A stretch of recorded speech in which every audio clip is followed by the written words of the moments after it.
Good afternoon, everybody. Not everybody knows myself and Cress, but just as by way of a brief introduction, Cress and myself milk about 130 sheep here on our property here in the Southern Highlands. We've got 180 acres that we own ourselves in this lush part of the escarpment just before it drops down to the coast, Kiama and Wollongong.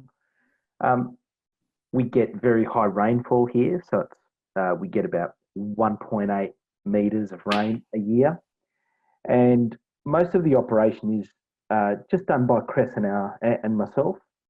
We have a couple of casuals that come in and out.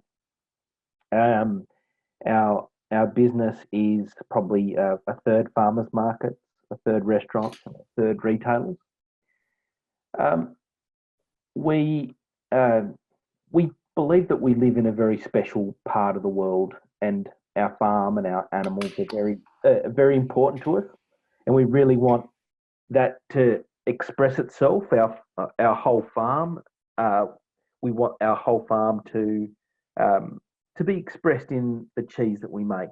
So we decided very early on when we were setting up that we wanted to be ready for the time when Australia allowed raw milk cheese to be made. My motivation for saying yes to Jenny's kind request to present today is not one about grandstanding or talking about how good we are. That's not what this presentation is about. This presentation is about Australia has gone on a very long and arduous journey to get to a point where we've been able to make raw milk cheeses. There's an enormous amount of science. There's been an enormous amount of administration, negotiating, collaboration by lots of different parties. Lots of help from ASCA. We've done a lot of representation and a lot of hard work with the New South Wales Food Authority. The food authorities have done an enormous amount of science. So today is really just helping us all understand a little bit about a snapshot of where we came from, and really about where the authorities are coming from, what the food safety component part is. So we understanding how to make safe raw milk cheese. We'll talk a little bit about the approval process, and we'll talk a little bit about some challenges. So today's presentation is supposed to be quite educational and informative. So before we get into that, why don't we do just a little bit of shameless self-promotion. So anyway, sit back and watch this for a moment.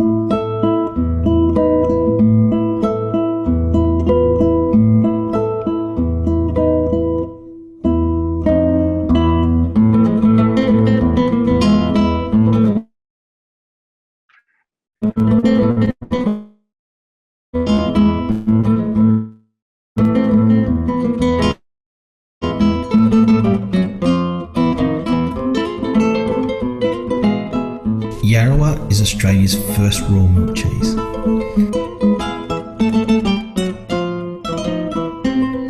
We called it Yarrawa because it's the indigenous name for the small pocket of cool climate rainforest that you find on our farm. Cheese is an expression of the land.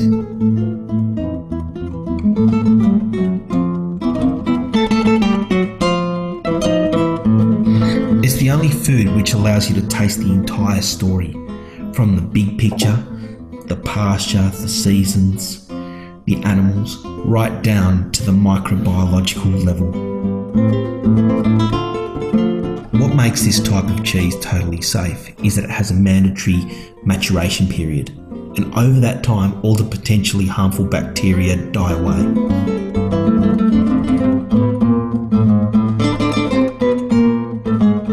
Yarrow is a semi-hard sheep milk cheese. Its paste is flexible, not as hard as a cheddar. It's mellow, it's got a mellow taste, quite nutty and grassy with hints of sweetness. It's quite unique in its taste. It really basically encapsulates the landscape.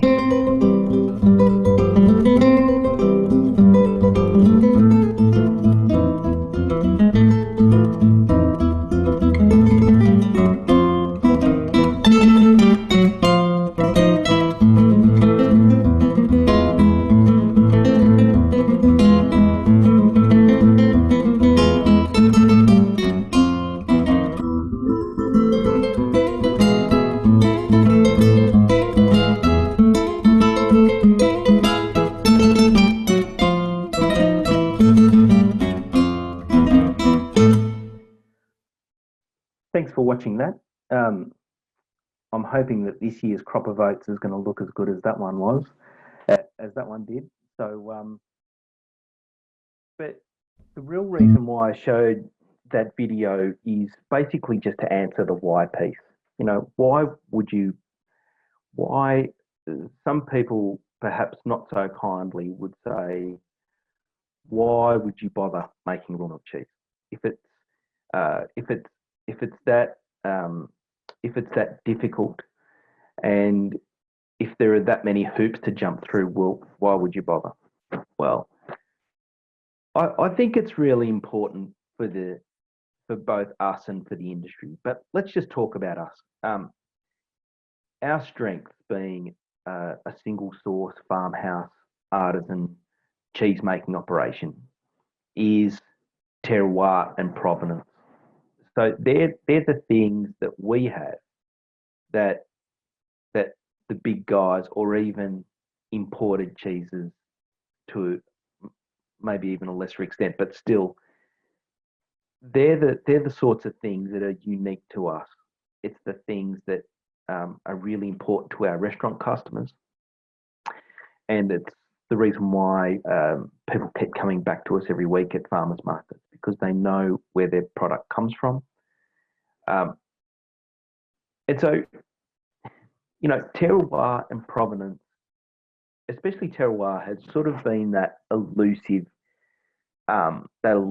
thing in cheese making, where it's kind of hard to grasp in the same way that it is with wine. You know, we know that a Coonawarra Cabernet is going to taste all cassis and minty, and you know, we know that a Marlborough Sauvignon Blanc is going to be grassy and passion fruit. We know these things.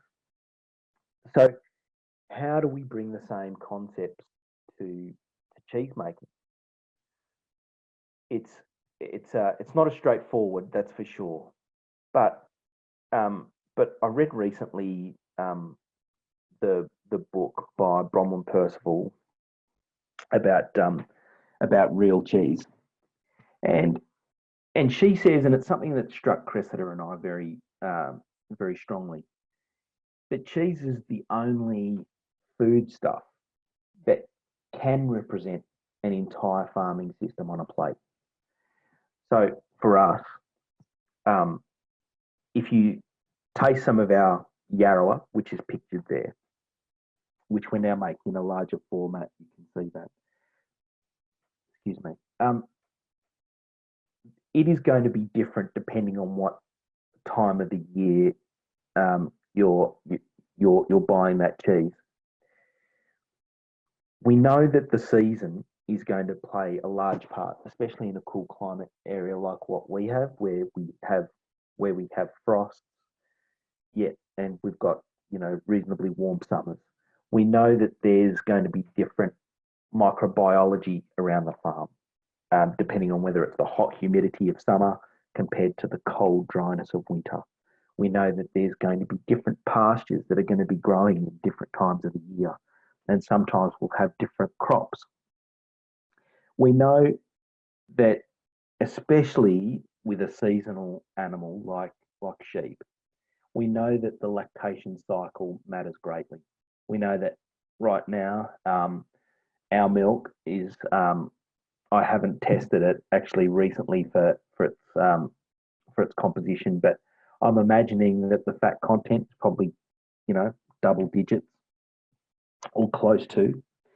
So we know that the milk changes quite markedly over the year. We know that fat content, by the way, in spring is probably more like 4% or something like that. So we know that that's going to have. We know that that's going to play a part in the texture. We know that that's going to play a part in the moisture content. We know it's going to play a part in the flavour profile, and we know that right throughout the year there is going to be a changing microbiome. We already know that at certain times of the year you need to watch out, for instance, for blowing, and that's probably more of a risk factor than other times. So that's a very clear example about how the microbiology on your farm changes. And there's really no other product that does that. Wine doesn't, meat doesn't. That is, encapsulate everything from the macro factors right down to the microbiological factors. So, in a lot of ways, cheese is really exciting. And here in Australia, we've got great assets because we've got by and large pasture-based systems, which Europe and a lot of the United States don't have.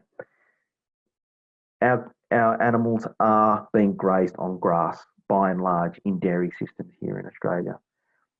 So we do have this great story to tell.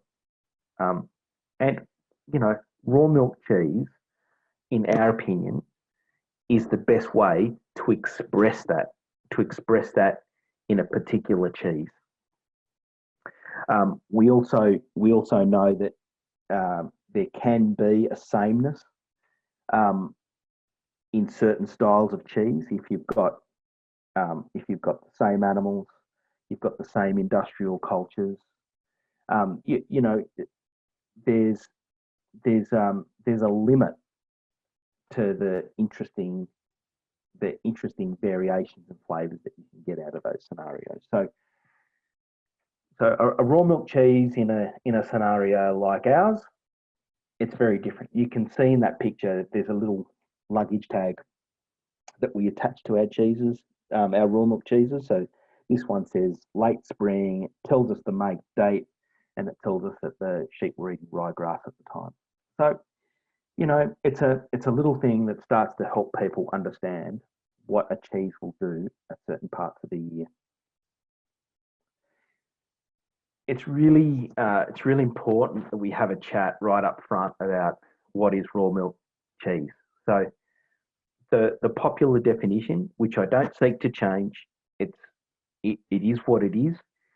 And the popular definition is if cultures and rennet are added to raw milk, then that's a raw milk cheese.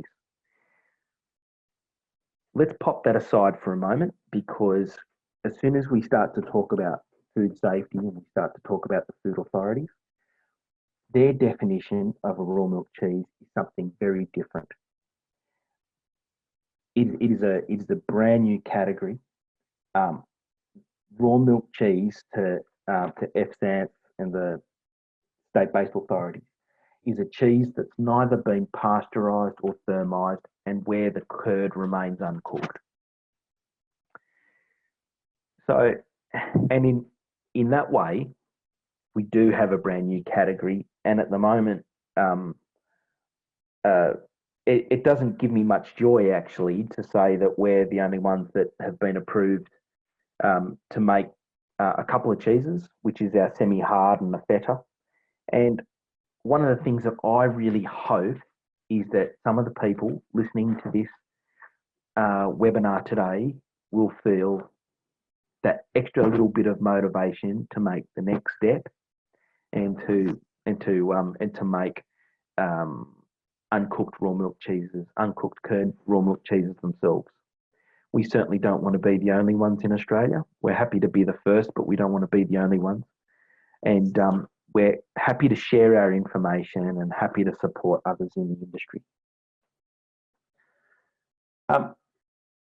So it also requires explanation to some people to say what a raw milk cheese actually is and how it differs from a conventional cheese. Because for some people, they'll hear raw milk cheese and they'll think of risks. By the way, thanks to that's obviously a Bruny Island cheese there. That's not ours, but I pilfered it because I was looking for photos for the PowerPoint presentation. But making raw milk cheese is not about crossing our fingers and hoping for the best. It really isn't.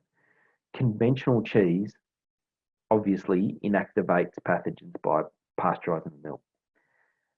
But raw milk cheeses also inactivate pathogens. They just inactivate them through a completely different way, through maturation. The idea being that if you make a raw milk cheese that's a hostile environment for pathogens, then eventually time and temperature will finish them off. So it's part of the education piece that raw milk cheese, properly made and matured, is innately no more risky than a conventional cheese.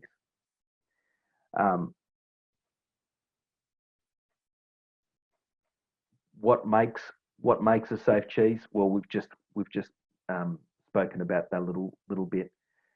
The target organisms that we're worried about obviously are the four majors: E. coli, Listeria, Salmonella, Staphylococcus aureus. So we already know that some people that conventional cheeses use pasteurisation. We know that there are some raw milk cheeses like what Kin makes, Bruny Island.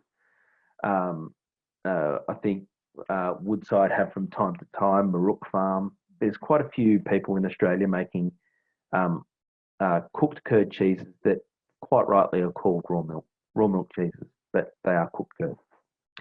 We've seen some milk that's cold pressed, so they sort of simulate, that they simulate a high pressure scenario like 7 kilometres underneath the surface of the ocean or something. But this is a brand new weapon that we have, that is to create a maturation environment that ensures bacterial dieback. And that's really what we're talking about. We're talking about the science of killing bacteria through maturation.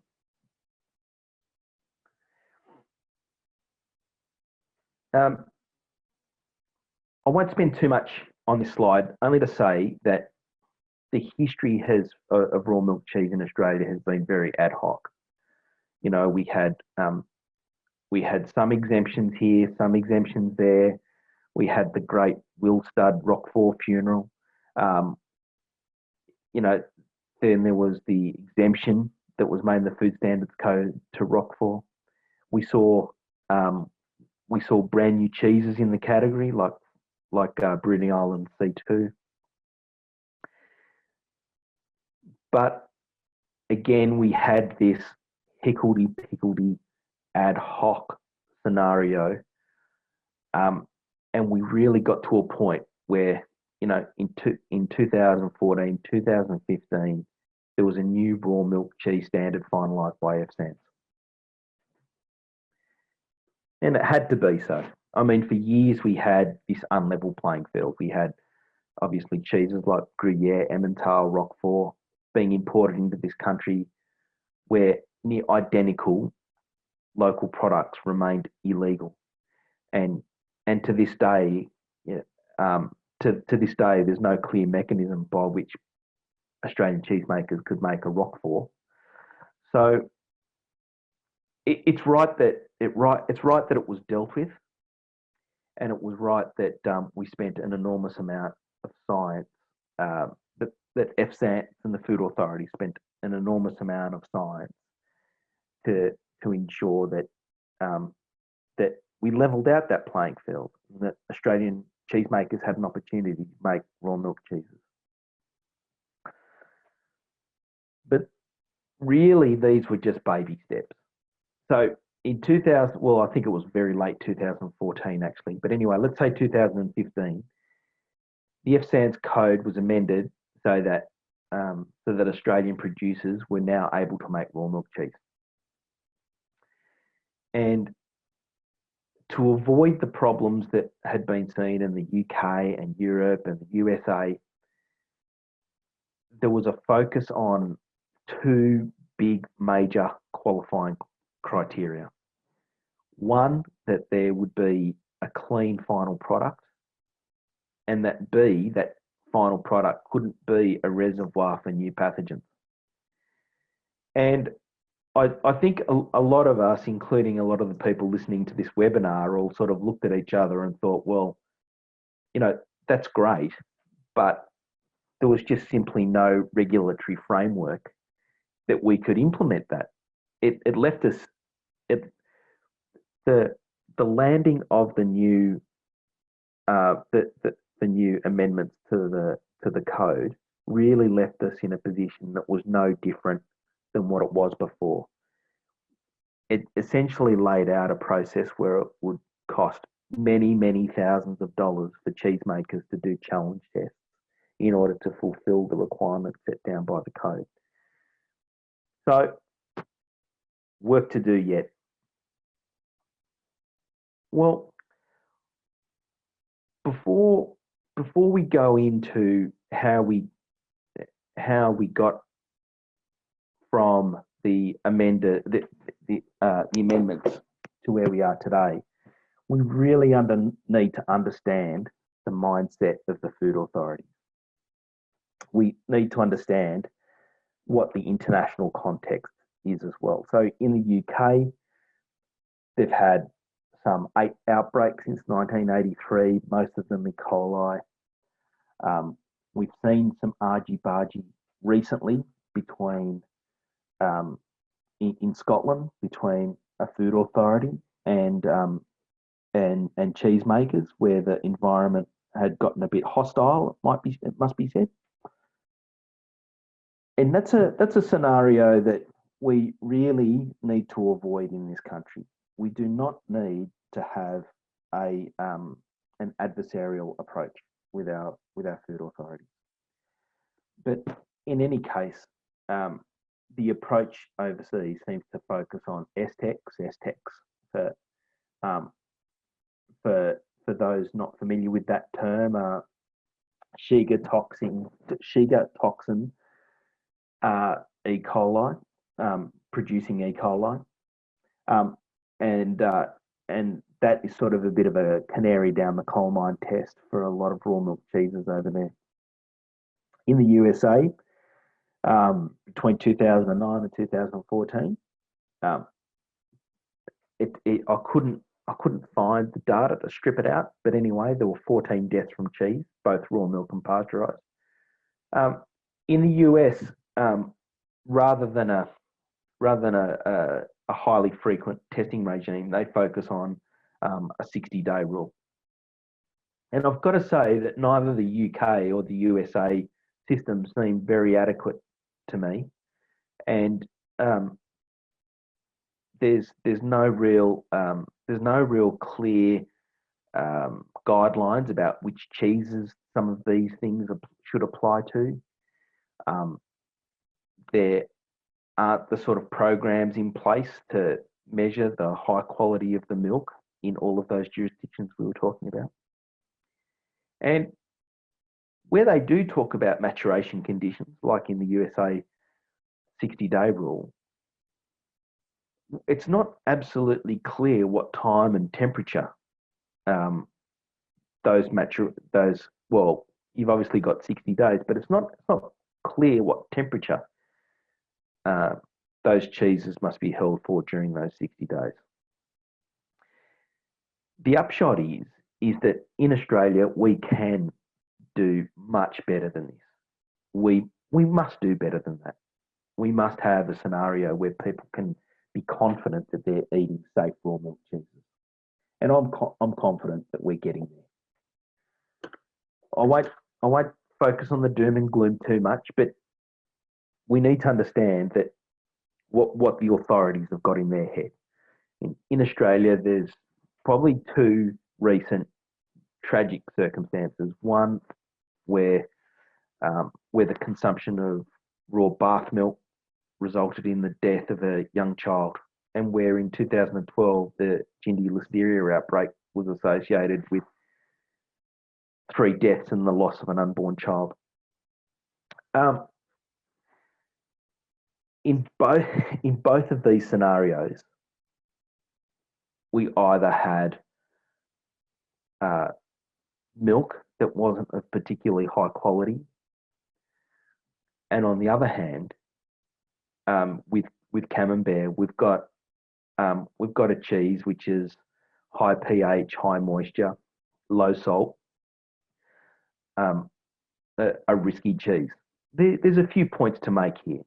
Pasteurisation on its own doesn't, make a safe cheese necessarily, because there's post-handling contamination, obviously, and it's very quickly, obviously, a cheese like Camembert wouldn't be allowed to be made with raw milk under the new standards. But in short, it really focused the attention of FSANS and the authorities to really focus on, with the raw milk cheese approval system, to really focus on those two things: quality milk and low risk cheeses.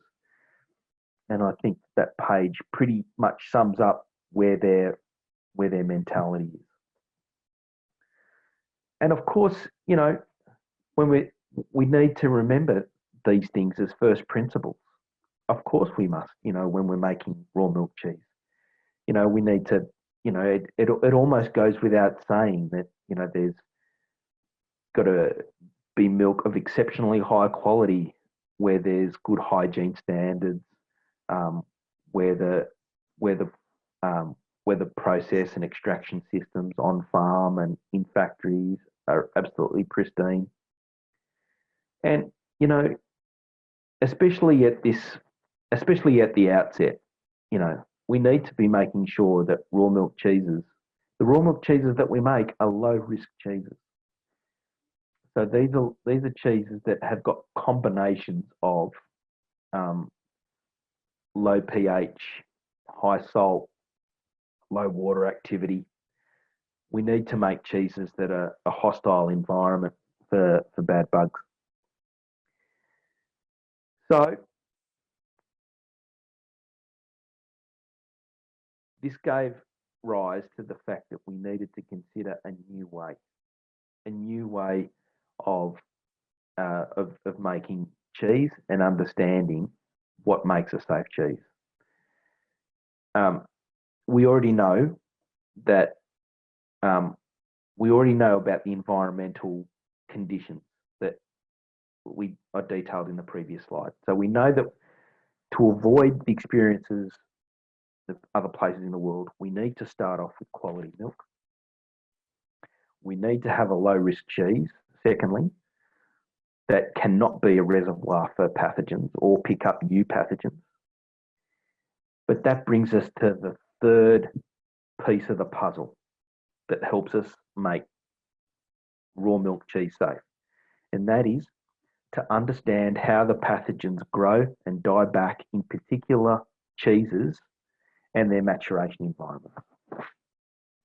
So that's the biggest challenge for the food authorities after the amendments of the FSANS code hit, and so that informs why the hurdles and the systems and the processes imposed upon cheese makers are the way they are.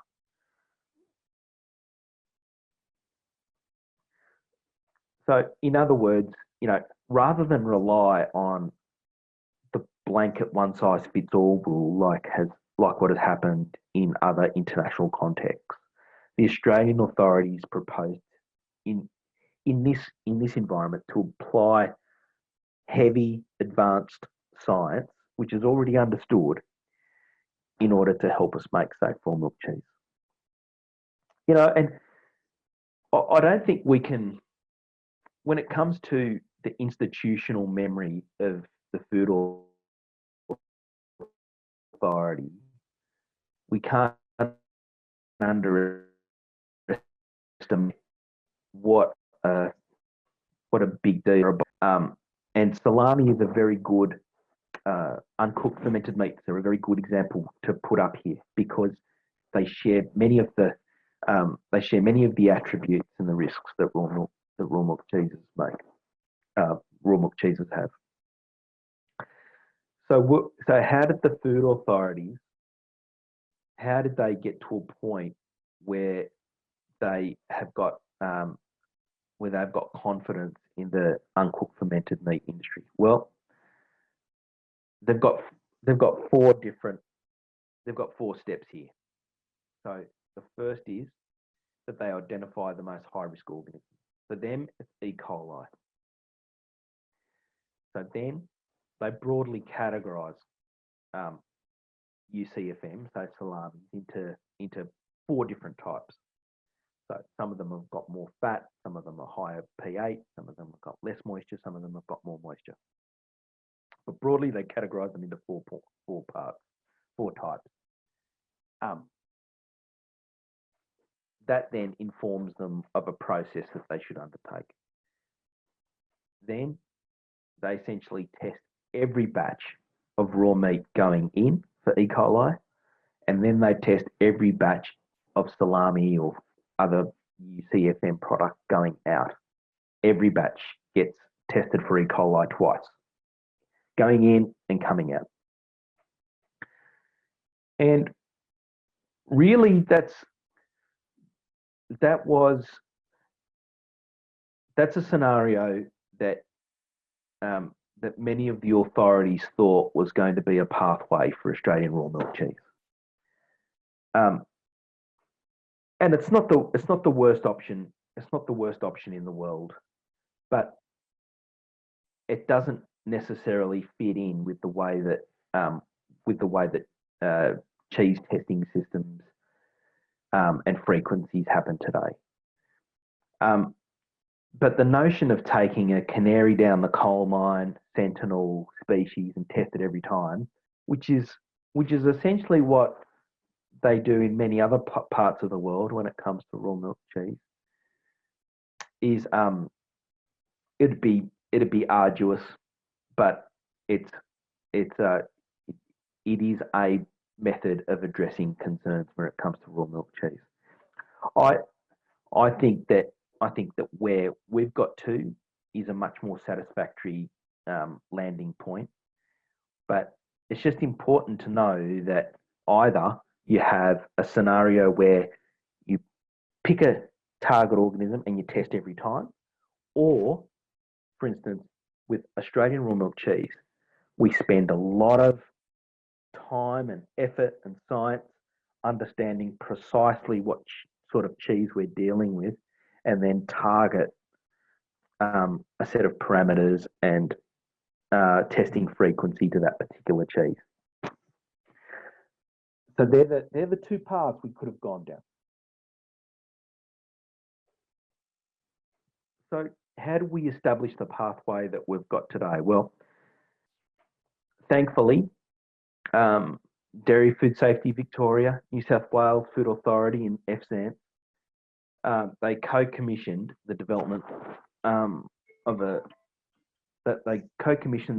of a software tool with a lot of statistical modelling behind it, and the work was performed by Professor Tim Ross at UTAS, and there's another lady called Tanya, who I was just speaking to last week, actually, from the New Zealand Ministry of Primary Industries.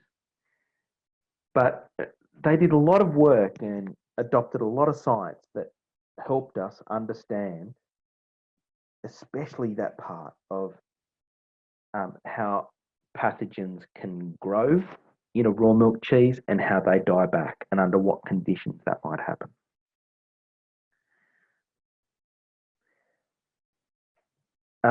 Before I get onto this, the the other thing that the food authorities did, which I think is a noble pursuit, is to try and get some agreement so that we don't have a higgledy-pickledy way of implementing the new standard across the country. We can't. Ideally, there'd be a consistency in the approach of how we of how raw milk cheeses are approved, how they're tested. We can't be having one system in Tasmania and another system in Perth and another system in Sydney. Ideally, there'd be a national approach which would ensure a level playing field, and it would also ensure that the lessons learnt from each authority is shared and cross-pollinated with each other. And I think that this by and large is a very positive. It's a very positive outcome to have the nation's food authorities be so collaborative and willing to have a consistent approach. But anyway, finally, there was some software that was developed. The software that was developed is called the Raw Milk the Raw Milk Cheese Decision Support Tool. The link is there. If you just type that into your search engine, it goes straight to it. But very, very briefly, I'm just going to go through the 5 things that this piece of software does, and I think it's pretty neat. They've done a really good job. Firstly, you've got to make some test cheese. You've got to go away and get it tested for its physicochemical properties. So pH, salt, water activity, moisture, lactate, fat, these sorts of things. And when you put that into the model, it is solely for the purpose of understanding whether that cheese is conducive to pathogen growth. So is it a hostile environment for the pathogens that are pre-existing in your cheese, and for any pathogens that it may come into contact with post-production? It also helps for the modelling further down. But essentially, the first step: do we have a low-risk cheese? Okay. The second part provides a gate on milk quality. So it asks for standard play count, for bulk milk cell count, and in the early stages, it's asking for E. coli and Staphylococcus aureus. You need to be sure that you've got good quality milk. Okay, so we've got the right cheese and we've got the good quality milk, as we spoke about earlier on in the presentation. Now, the model then starts to ask you very detailed information about how your milk is handled, what temperature it's kept, how it's stored, where it's transported, how far it's transported, what the average temperatures are. And initially, it sort of sounds a little bit onerous, but what the model is trying to do here is it's trying to model out the growth of pathogens in your milk before it enters the vat. So it's assuming you've got E. coli, it's assuming you've got Listeria and Salmonella and Golden Staph in your milk, and it's taking that and it's growing it so that it understands what the starting point is. Then the model then asks you a lot of very detailed information about your cheese making process, because it then is statistically trying to determine how much those pathogens are growing in your vat. So you end up, after you've hooped cheese, you end up with the model has predicted that cheese, that you've just made has a particular load of E. coli, Listeria, Salmonella, and golden staph. The fifth part, the final smarts, is that it.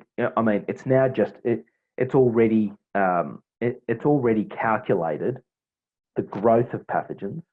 Now it calculates the dieback of pathogens, and that dieback happens in your maturation room. So, for instance, you might have 100 days at 12 degrees, and that might be long enough for all the pathogens that have grown in handling, transport, storage, and in the vat. That's how it might take the cheese that long to achieve inactivation of all those pathogens. The model is good in that you can play around with those parameters, the days and the degrees. So, for instance, you could mature a cheese at 20 degrees and only need to hold it for 70 days, for instance. I'm saying anything there, but it's a factor of time and temperature. Obviously, the reason why it can't be cold is because those pathogens go dormant and they won't die back in cold storage. So it needs to be relatively warm in order to ensure some dieback over time.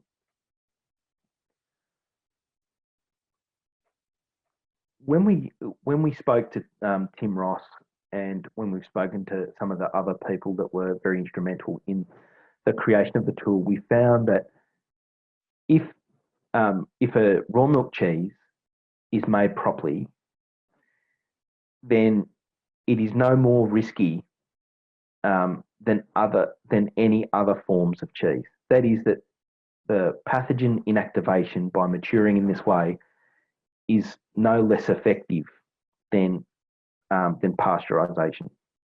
So I think that this is really important. I think we need to understand the science, and once we understand the science, we need to rely on it rather than continually being rather than allowing our authorities to continually be anxious in spite of the science that they've commissioned. Just very quickly, I'll just talk about some of the testing regime. So here we've got milk. Initially, the New South Wales Food Authority wanted us to test our milk weekly. We pushed back very hard on that because sometimes we don't even make raw milk cheese weekly, or perhaps we'd only make once a week, for instance. And it just wasn't sensible, especially in the context of small artisan cheesemakers, to be testing weekly. The rest of the dairy industry is used to testing bulk milk cell counts, etc., monthly. So essentially, you need to test the bulk milk cell count, total plate count, and E. coli once a month. Routinely, again, it doesn't look the FSANS. There is no prescription on this, on the frequency of testing these other three organisms. It just says routinely. So we came up with a 6 month suggestion that we treat this a bit like we treat our potable water. So every 6 months we test for golden staph, L. mono, and salmonella. A little bit of a bone of contention that we have with our authority at the moment, but we're working through these things. I don't want to be overly critical, but right now the New South Wales Food Authority wants us to test for the four suite of that suite of four pathogens every batch. And look, I'll talk about this. I'll talk about that in a moment. Well, I'll talk about it now. the reason why we didn't go down the salami route, the reason why we didn't go down the uncooked fermented meat path was so that we wouldn't have to test every batch. If we did test every batch, then it would almost cost us about $200 every batch. So it still is a minor. It's probably the last sticking point that we've got with the food authorities. FSANZ prescribes that, unfortunately, in the FSANZ code, it left testing frequencies open-ended. It said that a testing regime of cheese should be established in consultation between the authority and the producers. And in some ways, that for me, that's probably the most annoying part of the code, because when we're talking to our food authorities, they're obviously in a much stronger negotiating position than we are. And ideally, because it's a new thing to the Australian market, because raw milk has had risks associated in the past, their temptation is to impose an every batch rule where it doesn't need to be. And, you sometimes get to the point where you point out that if we were going to go down the path of testing every batch, well, then we could have just gone down the salami path and done that years ago and not had to have invested so much time and energy and effort and heavy science into where we are today. So I'm sure that this will get resolved, but this is what we're dealing with, overcoming the fear factor, which I understand. But at some stage, both Dairy Food Safety Victoria and the New South Wales Food Authority, at some stage they're going to have to ask themselves, are they going to believe the science that they spent vast amounts of money on, or are we going to just continue to be unduly fearful in spite of it? I've only got about another 5 minutes, I think, before I'll open up to questions, but just very, very quickly, some of the challenges, animal management challenges, there's a whole bunch of things, but most dairy farmers are doing those already. So I'll just concentrate on the two that are unique to raw milk cheese. They ideally they want you to teat wash every milking. There's it's a controversial thing to put in there because many European contexts ban the use of liquid on teats pre-milking. I'm convinced that a wet teat could be a source of contamination. Can we dry clean teats? Well, that's certainly what we're doing at the moment. The other thing is silage. I mean, this is especially important if you have third party. If you're sourcing milk from third parties, to dictate to your suppliers to start washing teats and to eliminate silage as a fodder storage mechanism. It could be a difficult conversation, especially here on the south coast of New South Wales. Fodder storage is silage is the main mechanism of fodder storage. And my last slide is cheese challenges. So these are obviously things that the food authorities and FSANZ are silent on. But just between us cheesemakers, so some of the challenges are that raw milk definitely has a faster renneting time, and curd hardening seems to occur more quickly. So, it requires different timings, maybe different ingredient concentrations. There's more post-process acidification going on. So our first batches of Yarrowah were more Manchego-like rather than French Tom-like. We need to understand the relationship between volatile compounds and maturation. So sometimes the cheese is not that not that interesting at the 100-day mark, and it just requires further maturation. But understanding maybe some of those ethyl winey compounds and how they dissipate over time, that's still some of that knowledge is not quite known in this country. Late blowing, that's happened in a couple of in a couple of batches. Obviously, if you're going to keep cheese in a warm condition, then there are obviously going to be the conditions that cheese might like as well. So that's another management issue. A big management issue, but also, so it's a blessing and a curse, is that a single source environment obviously amplifies, concentrates all those seasonal variations. And how do you explain to people that the cheese they're having this week is a little bit different than the cheese they had last month? Making raw milk cheese, are we as an industry putting a target on our back? Like, if the first person that randomly picks up some sort of stomach bug and just happens to have had raw milk cheese that week, are they going to immediately jump to blaming a raw milk cheese? But the thing that I'm a little bit puzzled about is, how do we market the difference? I mean, if we're going to call cooked curd cheese as raw milk, and yet our beautiful Yarrowa cheese is also a raw milk cheese, how do we explain the difference to consumers, that one's cooked and one's uncooked, and does that make a difference?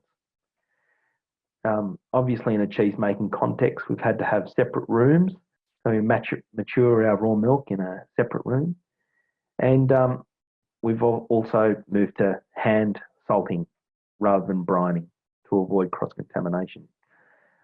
So we feel in some ways that we've had to start from scratch with our recipes, and it's not an easy process. It does mean that throughout that process, some batches get thrown out as you're trying to work out what's going on and how to work with the conditions of your cheese in your context. So it's not a cheap process. We're committed to it. We think that it is going to be rewarding and it's going to be good for the industry, but it does seem sometimes like we're swimming through treacle, and that one challenge after another just keep popping up. But we're determined to push through, and we believe that Cress and I both strongly believe that we would like to see many, many uncooked raw milk cheeses appear on the Australian market in the very near future. So, look, thanks for listening, everybody. I'm going to go over to the chat room and see if let's have Alison Lansley said the Jindy cheeses were all made from pasteurised milk. Yes, they were. I'm sorry if I didn't make that clear. Obviously, the Jindy cheeses that were soft white moulds were made from pasteurised milk. Yet they obviously still ended up with a listeria scare. So the point that I was trying to make with those was that just because you pasteurise doesn't mean that it's safe. Alison also says, with teat cleaning, has anyone tried wood wool dry cleaning? Seems to be used a lot in the EU and the UK.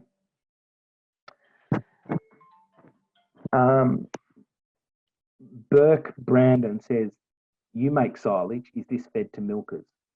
What have your test results been like? Have you had milk tests that weren't clean enough? Are your cellar temperature records audited to prove over 12 degrees C?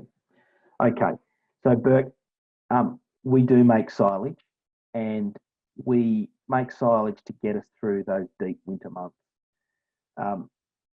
We are committed to not feeding out silage at the same time that we're making raw milk cheese. So we feed out the silage through the winter months, and we only start making raw milk cheese once we've stopped feeding out silage. Our milk tests have all come back well clean enough. There in one result we had an E. coli in the raw milk that was right on the limit, but then the others weren't, and that was that's well within the specifications. And are your cellar temperature records audited to prove over 12 degrees? Well, this is a good point, Burke. I mean, if you're making a raw milk cheese, then your maturation environment becomes your CCP. It's not pasteurization that's your critical control point. So yes, we have a data logger that sits in our raw milk maturation room, and it is always over 12 degrees. Alison Crawford says, I'm curious if there is a way to show and describe on paper the terroir of your cheeses, spidograms, or do you just rely on descriptors to explain flavours? What a great question. I would love to do that. I think it's also a really good thing for us, for the industry, to be able to take raw milk cheeses at different times of their maturation. For instance, we've had cheeses at about the 90, 100-day mark that have got correct pH, so a semi-hard, say it's a 5.2 pH, but still we seem to have, at that 100-day mark, we had some flavours that weren't particularly desirable, like ethyl, winey flavours coming through, and that worried us. But then just the process of leaving them alone seemed to make that all go away.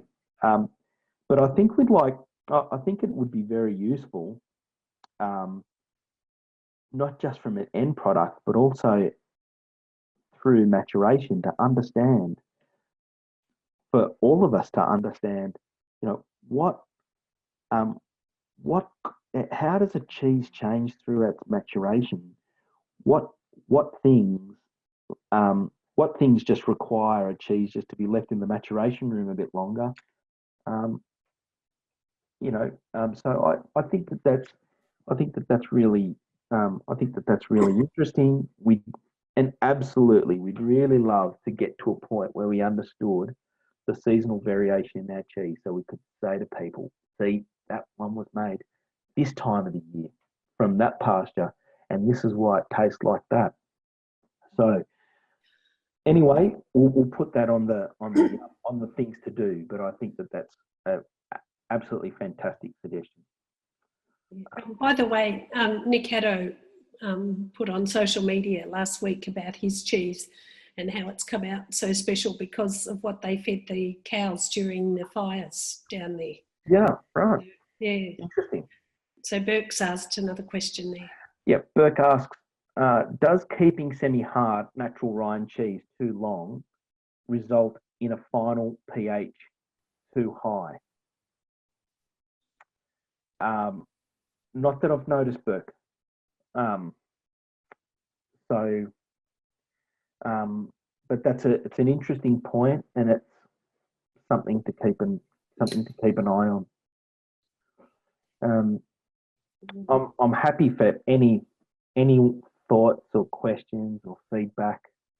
I hope there was a fair bit of information there. It was a bit of a brain dump, so I hope it all made sense. Alison Crawford asks, are the different states regulating bodies working together on an action plan to support producers, or does each state have a different approach? Well, at the moment, I've been dealing with New South Wales, and and it's difficult. It's difficult to understand, Alice, how they say that they're collaborating amongst themselves. It's hard to know the extent of that.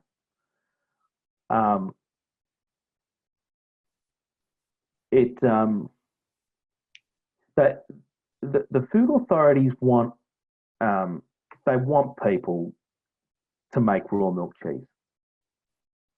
They do. They're not. They don't. They haven't spent all this money and all this effort getting to a position where there's such a sophisticated pathway to making raw milk cheeses, only to actively discourage people from doing it. So that it's this odd scenario where the authorities want people to make raw milk cheese, but they're just still very scared.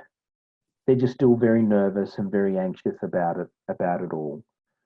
And we need to make sure that, you know, we're continually talking about the science.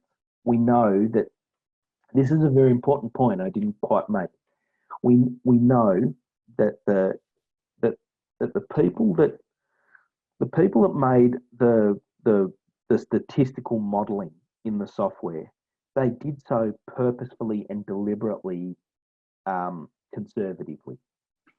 So we know that the model overestimates the growth of pathogens on the way to the vat and in the vat, and we know that it underestimates the dieback of pathogens in the maturation room. So we know we have a highly conservative model based on good science. So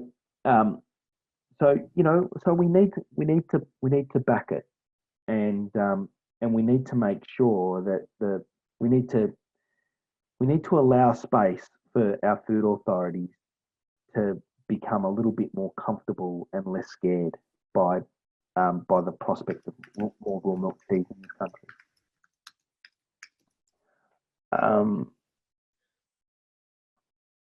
Alison Lansley says, I think the state regulators are a bit apart at present, but there is an Australian Dairy Regulators Forum chaired by Amanda Hill, and she has told us she wants to see them all adopting a uniform approach.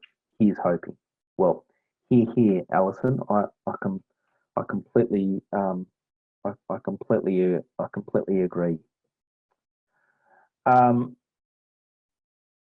That's good news. Yep. That is very good news. Yeah. Look, with that, we have run a little over time. If you have any questions over the coming week, Michael's happy to answer questions. In fact, he's happy to answer questions anytime. But from the webinar point of view, you can shoot me an email and I'll put you in touch with Michael or contact him directly. But yeah, Michael, thank you so much for all your effort. You've done an amazing job considering you aren't a webinar presenter every day, and your slides have been fantastic. So with that, a big thank you very, very much. And yeah, thanks, Jenny. Yeah, and folks, we really would like your feedback. So please email me and let me know how many people are listening from your log on, and also your feedback, your comments, because not only do Dairy Australia appreciate it, but also Michael does. Thank you very, very much. Okay. Thank you.